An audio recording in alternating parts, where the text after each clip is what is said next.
अब इंडिया का जो ख्वाब है अखंड भारत, उसको कितना सच होता हुआ देख रहे हैं? अभी ये जारी बात है, अखंड भारत जो है वो अब अगर तो उसमें कामयाब होता है तो अखंड भारत में जी बिल्कुल, अगर हमारी जो नाकस पॉलिसीज हैं, अगर हम ऐसे ही काम करते रहे तो वो कामयाब होगा। जारी बात है, वो जो कहता है वो कर जाएगा। अच्छा, आपको इतना कॉन्फिडेंस है इंडिया पे? बात है, देखिए उसके पास कितने हमसे ज्यादा हथियार हैं। अच्छा, हमसे ज्यादा हथियार भी हैं, हमसे ज्यादा मजाइल भी हैं। ठीक है, हम जज्बा तो सारा पाकिस्तान के पास है। जज्बा तो है, लेकिन जज्बा अब खाली जज्बा भी कुछ नहीं करेगा, वो जज्बे नहीं रहे। अब हम वो प्योर मुसलमान नहीं है। हाँ। हमारे वो इतने स्ट्रॉन्ग ईमान नहीं है जो हाँ। पहले हमारे होने चाहिए थे। तो ये चीजें हमें नजर रखनी चाहिए। और उसके बाद अगर इसराइल को हमने रोकना है तो जो मुस्लिम कंट्री है उनको इकट्ठा होना पड़ेगा, सोचना पड़ेगा और बिल्कुल एक अच्छा वर्क करना पड़ेगा। और करप्शन कंट्रीज इकट्ठी हो जाए, मुस्लिम कंट्रीज की तो शिया सुन्नी और वहाबियों की लड़ाई नहीं खत्म हो रही। हम कहां से ये तो हमारे उलमा को चाहिए ना, वो एक फिरका वरीयत मत फैलाएं। अब प्योर मुस्लिम जिसने कलमा पढ़ा है ला इलाहा इल्लल्लाह मुहम्मदुर रसूलुल्लाह, उसमें सारी चीजें वो उसमें सारी चीजें आ जाती हैं। उसमें अहले तशय्युअ, अब ईरान हो गया, इराक हो गया, ये तो अहले तशय्युअ कंट्री ना, अरब की तो इनके साथ बनती नहीं है। लेकिन नहीं, अभी मेरा ख्याल है पिछले दिनों ईरान और सऊदी अरब की काफी सुलह हुई है। अभी वो उनके हालात बहुत बेहतर है। तो अमेरिका और ईरान की भी बातचीत शुरू हो गई थी।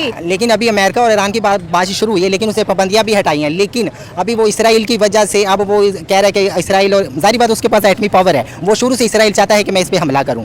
लेकिन अभी उसको मौका मिला है, अमेरिका भी चाहता है, जारी बात है न्यूक्लियर पावर कोई और ना बने। ईरान को रास्ते से हटाने की जारी बात है, वो ईरान जो है वो असला ही नहीं खरीदता अमेरिका से, रूस से, उसके पास वो अपना वो खुद मसल बना रहे हैं। तो अभी वो ईरान से अगर खरीदे, ठीक है, आपने तो मे भी ये पाबंदियां, ये हमला में भी रुक जाता है। लेकिन रशिया अब कह रहा है कि मैं ईरान के साथ खड़ा हूं, और रशिया इंडिया का दोस्त, और इंडिया कह रहा है कि मैं इसराइल के साथ। रशिया इस खित्ते को बचाना चाहता है, वो अपनी पावर बनाना चाहता है। रशिया एक ईरान, इराक, पाकिस्तान और ये इन जो 4-5 मुल्क हैं, इनको वो सेफ रखना चाहता है। वो इनके साथ चलकर आगे अपने आप को मजबूत करना चाहता है। अगर ये आसपास के मुल्क अगर वो इसराइल और अमेरिका के कब्जे में चले जाएंगे तो रशिया ऑटोमेटिकली कमजोर हो जाएगा। इस वक्त हम देखते हैं कि अगर ये वॉर कंटिन्यू रहती है तो सबसे ज्यादा प्रेशर इंडिया की पॉलिटिक्स पे पड़ेगा। ना वो ईरान के खिलाफ जा सकते हैं और ना वो इसराइल के खिलाफ, दरमियानी रास्ते से तो काम नहीं चलेगा।